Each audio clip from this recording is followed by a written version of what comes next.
Hello everyone, मैं आपके बच्चों विजेता सिंह। जैसा मैंने आपसे बोला कि इंडिगो की आधी स्टोरी अभी स्टोरी की फॉर्म बची हुई है, तो सेम चैप्टर को हम लोग इमीडिएटली लेंगे और स्टोरी की फॉर्म में लेंगे कि इंडिगो का क्या एडिशन था और महात्मा गांधी का रोल कैसे, वो रोल मॉडल कैसे बने।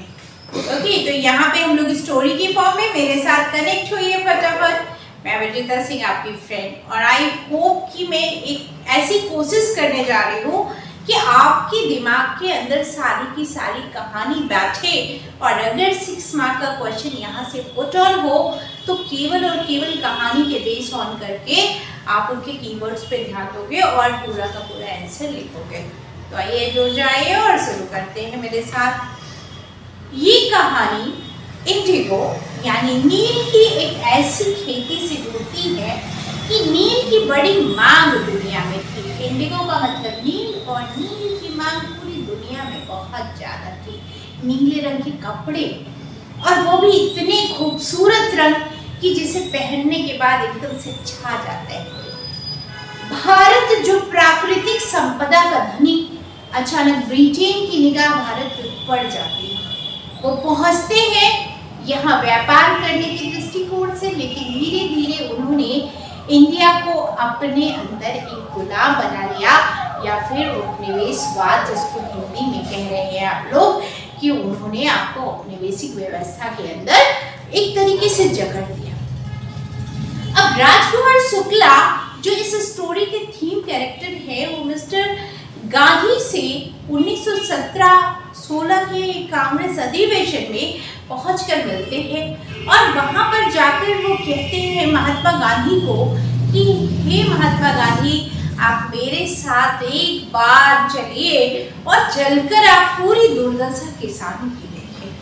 महात्मा गांधी उनके बार बार अनुरोध करने पे उस किसान जो राजकुमार शुक्ला है, उनकी बहुत अनुरोध करने के बाद कोलकाता अधिवेशन से उनके साथ चले जाते हैं। और इसके बाद वो वहां से जाते हैं, फिर पटना पहुंचते हैं राजेंद्र प्रसाद के यहाँ, जहाँ वहाँ अनटचेबिलिटी की एक घटना जो दिले दिमाग को छू जाती है।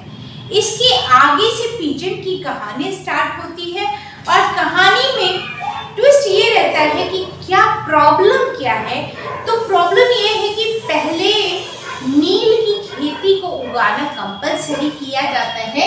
मान लीजिए कि ये कोई फील्ड है, ये एक फील्ड है एक किसान की, और इसके 3 हिस्से पे आप खेती कर रहे हो, इस पे 3 पे आप फार्मिंग कर रहे हो, लेकिन इस एक पे आपको क्या उगाना कंपलसरी किया है? इंडिगो। यानी आपकी टोटल जितनी भी लैंड है उस लैंड के 15% पे, मिनिमम 15% जमीन पे आपको इंडिगो की क्रॉपिंग करनी ही होगी। ये कंपलसरी था हर किसान के लिए। और इंडिगो एक ऐसी खेती होती है कि एक बार अगर इस खेती को कर दिया गया तो जो उसकी फर्टिलिटी है लैंड की, वो धीरे धीरे खत्म हो जाती है। अब किसान बड़ा परेशान और बहुत दुखी लाचार गांधी जी जब पहुंचते हैं और जाते हैं, इस पूरे एपिसोड की जानकारी लेते हैं कि जो उनको सूचना दी गई है वो कितने प्रतिशत सही है, ये किसान सही बोल रहे हैं या नहीं। कुछ चीजें उन्हें पटना से, मुजफ्फरपुर से, जेपी कृपलानी के साथ, राजेंद्र प्रसाद के साथ कुछ तथ्य पता चलते हैं। उसके बाद वो कमिश्नर के पास जाते हैं और वहां से एक ऑर्डर कलेक्ट करते हैं कि मुझे इस एपिसोड की जानकारी लेनी है और मैं इसके लिए पूर्ण रूप से जाना चाहता हूँ। जब वो मोतिहारी पहुंचते हैं तो वो वहां एक एक किसान से जाकर मिलते हैं, किसान की स्थिति को देखते हैं, जायजा लेते हैं, और फिर अचानक जब वो कमिश्नर डिपार्टमेंट के पास पहुंचते हैं तो ब्रिटिश एम्पायर आप पूरी तरीके से, जो ब्रिटेन वाले गोरे लोग थे वो पूरा चढ़ जाते हैं। वो उस समय सरकार बनाकर बैठे हुए थे इंडिया में, उनको बड़ा गुस्सा आता है कि अरे हमारे ही देश में हमारे ही नियम के खिलाफ कोई खड़ा हो सकता है, कैसे, भला कैसे। अब ये बात गांधी जी को भी बड़ी चुभती है कि देश तो मेरा है और मुझे ही बाहर का बोला जाता है। तो गांधी जी पे एक मुकदमा चलाया जाता है ब्रिटिश की गवर्नमेंट के द्वारा कि अब आप गांधी जी इमीडिएटली इस पूरे तथ्य को तो गांधी जी बोलते हैं कि ये मेरा देश है, ये मेरे देश के किसान हैं और मैं इस पूरे एपिसोड की सच्चाई जाने बगैर यहाँ से बिल्कुल नहीं जा सकता। तो वहाँ पे जो जस्टिस बैठे होते हैं उनके सामने ये बोला जाता है कि क्या मतलब आप कोई ऑर्डर नहीं मानिए, आपके लिए जस्टिफिकेशन मतलब कुछ भी नहीं है। अगर किसानों को कोई प्रॉब्लम है तो अंग्रेज सरकार आपसे ये कहती है कि सरकार उनके साथ न्याय करेगी। वो बोलते हैं कि आप न्याय की बात करते हैं। मैंने जो पाया, जो यहाँ देखा, जो मुझे राजकुमार शुक्ला ने बताया था, इसलिए तो मोतिहारी में मुझसे उससे भी ज्यादा दयनीय यहाँ के किसानों की लग रही है। फिर से वकील बहुत तेज होता है, जो लॉयर रहता है वो बड़ा क्राउड भी होता है और कहता है कि अच्छा आप अपने आप को यहाँ गिल्टी नहीं मानते, एक तो आप आए हैं और दूसरा आप किसानों को यहाँ पर आकर लगा रहे हैं और तीसरा कह रहे हैं कि सरकार गलत कर रही है। इस बात को सुनने के बाद गांधी जी फिर विनम्र रूप से कहते हैं कि नहीं, मैं अपनी एक जानकारी के लिए सारे तथ्यों को जानना चाहता हूँ, इकट्ठा करना चाहता हूँ और जो मैंने देखा उसे बताते हुए मुझे ये दुख होता है कि यहाँ बहुत ही स्थिति दयनीय है। जज ने पूछा, आपने क्या देखा मिस्टर गांधी, आप अपनी बात रखें कोर्ट के सामने।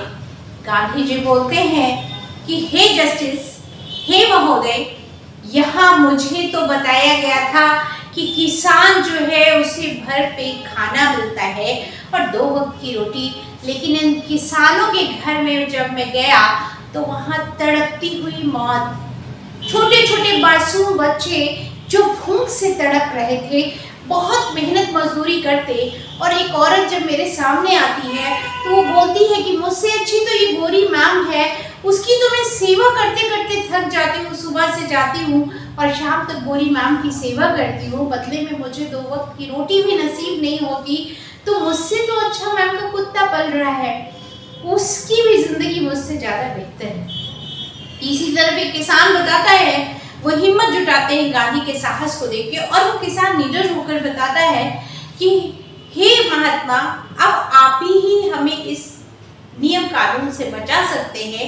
हम तो भोले भाले हैं, पूरा दिन काम करते हैं, हमारी हड्डियां लगभग सूख गई हैं, आंखों से ठीक से दिखाई तक नहीं देता और पेट की भूख तो बिल्कुल ऐसी कि पूछो ही मत, भूख भर पेट खाना ही नहीं मिलता। मैं कहाँ जाऊं और क्या करूं, और ऊपर से ये 3 कटिया कानून कि कहीं ना कहीं आपको इंडिगो की खेती करनी है और अगर खेती नहीं हो सकती तो अब आपको कर देना है, चाहे जैसे भी लगान चुकता करनी है, फसल हो या नहीं हो। ऊपर से भारत में कोई भी ऐसी व्यवस्था नहीं थी उस समय कि कहीं पर भी उनके पास कोई वो हाथों से बहुत ट्रेडिशनल तरीके से, पारंपरिक तरीके से खेती करते थे, तो उनके पास कोई भी टेक्नोलॉजी नहीं थी उस समय। बहुत कड़ी मशक्कत के बाद किसान जो 2 वक्त की रोटी लेता है, आपकी ये सरकार उन्हें वो रोटी भी नहीं लेने दे रही है और ये भूखे नंगे लोग जिनकी हालत इतनी बुरी है वो सरकार को क्या टैक्स देंगे। ऊपर से आपने ये नया 3 कटिया का कानून लगा दिया।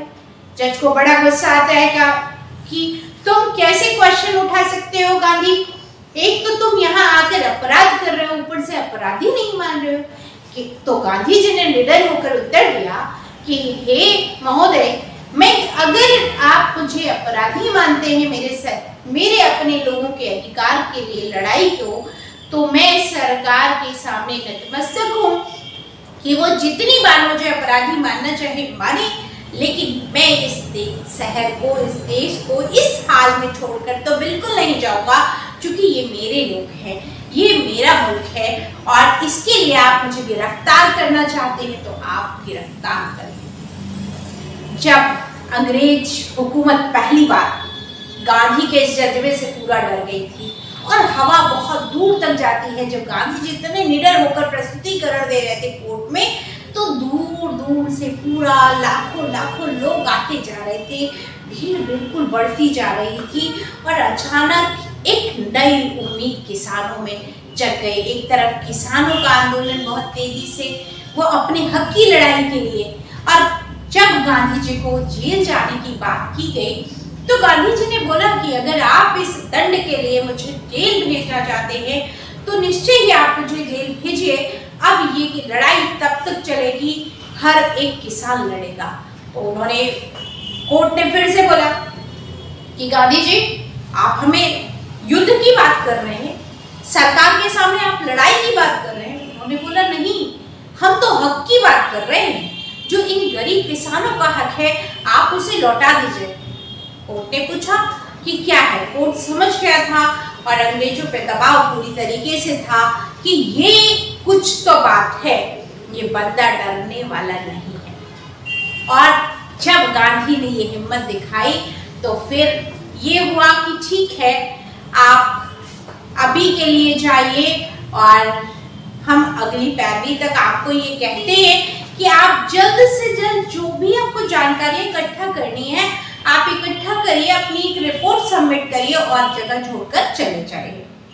गांधी जी को उस समय कोर्ट से बरी कर दिया जाता है और वो बाहर आते हैं। अब गांधी जी आगे आते हैं तो वकीलों से बोलते हैं, राजेंद्र प्रसाद से और जेबी कृपलानी से, कि यदि मैं आज जेल चला जाता तो आप लोग क्या करते? तो बोले हम लोग भी अपने अपने घर चले जाते। गांधी जी को बड़ा गुस्सा आया।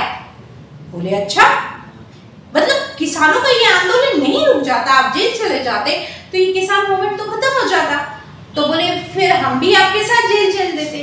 तो किसानों ने बोला कि बस, गांधी जी को एक होप दिखी और उन्होंने बोला Indigo on, the episode is a start. अब हम ये लड़ाई अब जीतने वाले हैं। ये पहली मुमकिन कोशिश थी और उसके बाद ये बात बहुत तेजी से फैलती जाती है। मोतिहारी पहुंचने के बाद गांधी जी बहुत से लोगों से संपर्क करते हैं। अब अंग्रेज शासन की तरफ से एक और प्रतिमान इमीडिएटली जारी कर दिया जाता है। वो बोलते हैं कि गांधी जी आप अगर रिपोर्ट देना ही चाहते हैं तो आपके साथ हमारे जो सरकारी नौकर है वो आपकी मदद करेंगे, सरकारी कर्मचारी, और आपको सहयोग करेंगे। तो अंग्रेजों ने सोचा कि जब हमारे लोग वहाँ प्रेजेंट रहेंगे सरकारी, तो गांधी जी को तो कोई डर के मारे कुछ बताएगा नहीं, पुलिस भी होगा, प्रशासन भी। लेकिन ऐसा हुआ नहीं। किसानों ने गांधी जी की हिम्मत को देखते हुए बढ़ चढ़ कर अपने दुख दर्द का बयान किया और सारा सच सुना दिया कि गांधी जी परेशानी का मूल कारण ये कि अभी तक जो हम इंडिगो उड़ा रहे थे वो तो उगा ही रहे थे। अब समस्या की मूल जड़ है और ध्यान से सुनेंगे हर कोई कि प्रॉब्लम क्या थी। प्रॉब्लम ये थी कि जो इंडिया के लोग खेती करते थे इंडिगो की, वो हम बेचते कहाँ थे? जर्मनी के बाजार में ब्रिटेन बेचता था और उसके बदले में उसको बहुत बड़ा मुनाफा होता था। लेकिन अब जर्मनी ने सिंथेटिक नील की खेती करना स्टार्ट कर लिया था। जब सिंथेटिक नील बना लिया उसने, तो उसे अब इंडिया वाले नील की, यानी जो ब्रिटेन बेचता था, उस नील की जरूरत नहीं रही। तो अब ब्रिटेन की ये मांग धीरे धीरे चली गई, तो उन्होंने उसके एवरेज में टैक्स लगा दिया था किसानों को। और किसान चाहते थे कि ये जो गोरी सरकार है, ये हमसे जो लगान ले रही है एक्स्ट्रा, वो सारा का सारा मुआवजा हमें दे, अब हम कोई टैक्स नहीं देंगे अपनी जमीनों पर। तो गांधी जी ने बोला ठीक है, ऐसा ही होगा, ये तो गलत है कि हम अपनी ही जमीन पे टैक्स क्यों देंगे, जब हमें खाने को ही नहीं उगा पा रहे हैं तो हम टैक्स क्यों देंगे। और अंग्रेजों से गांधी जी ने कंपनसेशन मांगा और उन्होंने पूरी एक समिति बनाई, कलेक्ट की रिपोर्ट और रिपोर्ट को सबमिट किया। और वहां पे सबमिट होने के बाद उस रिपोर्ट को पाया ये गया कि गांधी जी जिस बात को प्रस्तुत कर रहे थे उसमें काफी साक्ष्य थे। तो अदालत में वापस से गांधी जी पहुंचते हैं और उनसे पूछा जाता है, मिस्टर गांधी आप क्या चाहते हैं? उन्होंने बोला कि हम 100% कंपनसेशन चाहते हैं कि जो आपने पैसा इंडिगो के एवरेज में किसानों से लिया वो मुआवजा हमें दीजिए। सरकार ने निगोशिएट किया, बोले हम 100% नहीं देंगे, 50% देंगे। तो गांधी जी ने बोला ठीक है, ला दो 50%। आप 50 दोगे तो 50 ही ले लेंगे, आप 50 तो दे दो। अब 50% पे भी निगोशिएशन, अंग्रेजों ने बोला जी हम 50% भी नहीं देंगे, 25% देंगे। गांधी जी ने फिर बोला चलो 25% दे दो। अब उनको 25% मिल जाते हैं और किसान वो गांधी जी बोलते ठीक है 25% दे दीजिए। और गांधी जी के नाम की जयघोष पूरी तरीके से चारों दिशाओं में गूंज जाते हैं, गांधी महात्मा गांधी जिंदाबाद। तो लोगों की पहली उम्मीद, अब उनसे राजेंद्र प्रसाद शुक्ला वगैरह पूछते हैं, राजेंद्र प्रसाद और बाकी लोग जितने भी पीजेंट थे वहां पे, कि गांधी जी अगर आप 100% मुआवजा मांगते तो अंग्रेज तो आपको पूरे के पूरे 100% दे देता, लेकिन आपने इतने कम मुआवजे में कंप्रोमाइज क्यों किया? तो गांधी जी ने बोला कि पहली बार ब्रिटेन की सरकार अपने ही बनाए गए कानून के खिलाफ झुकी थी और उसने अपनी गलती को माना था। और मैटर ये नहीं कर रहा था कि वो कितना मुआवजा देगा, बात ये थी कि जब अंग्रेज हमें पैसे देने को तैयार थे तो वो कुछ तो दे और वो अपनी गलती को माने। और यहाँ से किसी भी तरीके से उनका जो ये तांडव था, जो वो मारते थे पीटते थे पेशेंट को, गरीब मजदूरों को, किसानों को, कम से कम उनको उनके हक के बारे में पता तो चले। और ये पहली ऐसी शांतिप्रिय घटना थी पूरे के पूरे ब्रिटिश कॉलोनीज एरा में, कॉलोनिज्म में, जिसपे हर किसी ने ध्यान दिया कि पहली बार कोई गवर्नमेंट, ब्रिटिश गवर्नमेंट इंडियंस के सामने अपनी गलती को एक्सेप्ट करती है। और इसी पूरे एपिसोड को आपके चैप्टर में ब्रीफ किया गया है। तो अगर अब आपसे क्वेश्चन यहाँ पे पुट ऑन होता है तो आई होप कि ये समरी, ये कहानी मैंने बहुत बेहतरीन कोशिश की है हर एक पॉइंट पे आपको समझाने की, और पूरे चैप्टर की ये एक कहानी है। तो आई होप एवरीथिंग क्लियर। अगर अच्छा लग रहा है मेरे पढ़ाने का तरीका तो please like share and subscribe my channel. Thanks for watching.